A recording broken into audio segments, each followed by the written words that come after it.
భూషయ్య గరుత్మంతరావు కలిసి రంగనాయకులు గారి ఆస్తి కాజేశారు.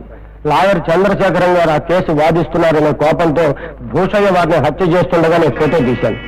బ్లాక్ మెయిల్ చేశానని నాకు ఎక్కువ డబ్బు ఇచ్చారు. నేను శిలం వెళ్ళిపోయాను. విన్నారా మిస్టర్ జస్టిస్?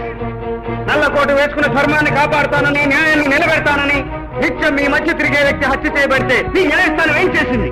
ఒక కేసు వాదిస్తుండగా ఆ హత్య జరిగితే ఆ కేసుకు, ఆ లాయర్ హత్యకు సంబంధం ఉండవచ్చుననే కనీస ఆలోచన కూడా లేకుండా భార్య శీలవతి కాదని అబద్ధపు వాదనలు నమ్మి ఆమె శిక్షార్హురాలని, శిక్షా స్మృతిలోని సెక్షన్లన్నింటినీ పరిశోధించి ఆమెను కటకటాల వెనక్కి నెట్టారు. మా ఆస్తి పోయిందనడానికి ఆ ఫైలు, మా అత్తయ్య నిర్దోషి అని చెప్పడానికి ఆ ఫోటోలే ప్రత్యక్ష సాక్ష్యం. కానీ ఆ రోజు మీ న్యాయస్థానం మరోలా తీర్పు చెప్పింది. ఆ ఇల్లాలు భర్తను పోగొట్టుకున్న బాధతో పాటు అయిన వాళ్ళందరూ అసహించుకుంటుంటే జైల్లోనూ, విడుదలయ్యాక ఈ సమాజంలోనూ ఎలా బ్రతికిందో ఆలోచించండి. తప్పుడు సాక్ష్యాల మీద ఆధారపడి మీ న్యాయస్థానం ఇచ్చిన తీర్పు ఎంత దారుణానికి దారి తీసిందో చూడండి. ఇప్పుడు మీరు ప్రకటించే పశ్చాత్తాపంతో గడిచిపోయిన ఆమె జీవితాన్ని మళ్ళీ ఇవ్వగలరా? రాలిపోయిన సౌభాగ్యాన్ని సమకూర్చగలరా? ఇన్ని సంవత్సరాలుగా నెత్తి మీద పెట్టుకు మోసిన నిందన బద్దలు కొట్టగలరా? చెప్పండి, చెప్పండి న్యాయమూర్తి గారు. ఆమె స్థానంలో మీరు నిలబడి ఆ రోజు మీ న్యాయస్థానం ఇచ్చిన తీర్పు న్యాయమో అన్యాయమో ఇప్పుడు మీరే తీర్పు చెప్పండి. వాళ్ళేం చెప్తారు, నేను చెప్తాను.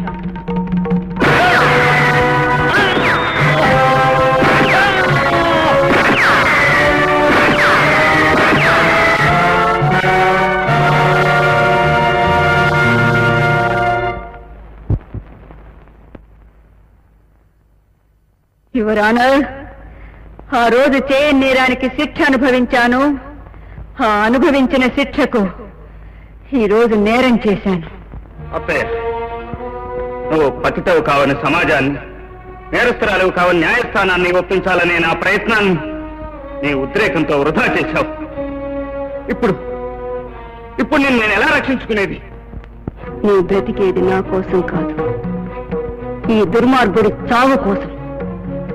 నన్ను దోషిని చేసి తాను పెద్ద మనిషిగా బ్రతికిన ఈ దుర్మార్గుణ్ణి దోషిగా నిరూపించి నా చేతులతో నేనే శిక్ష విధించాలనుకున్నాను. ఇన్నాళ్ళకి నా పంతం నెరవేర్చుకున్నాను. శివరానా, ఇప్పుడు మీరు నాకే శిక్ష అయినా విధించండి. సిగ్గుపడను, బాధపడను. నిర్దోషిగా హంతకురాలనిపించుకున్న నేను దోషిగా హంతకి అనిపించుకోవడానికి తలంచుకోను. నా భర్తని చంపిన దుర్మార్గుడు తల తీశానన్న గర్వంతో తలెత్తుకుని ఉరి సగర్వంగా నడిచి వెళ్తాను.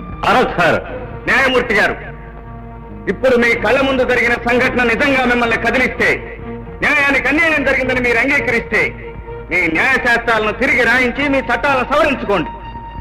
అధర్మంతో పోరాటంలో ధర్మం ఓడిపోకుండా చూసుకోండి.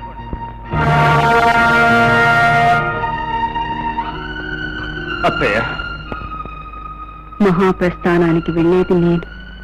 అటు చూడు, నీ వెనక నీ భుజం మీద వీళ్ళందరి జీవితాలు ఆధారపడి పోరాటం ఇంకా పూర్తిగా లేదు కృష్ణమూర్తి.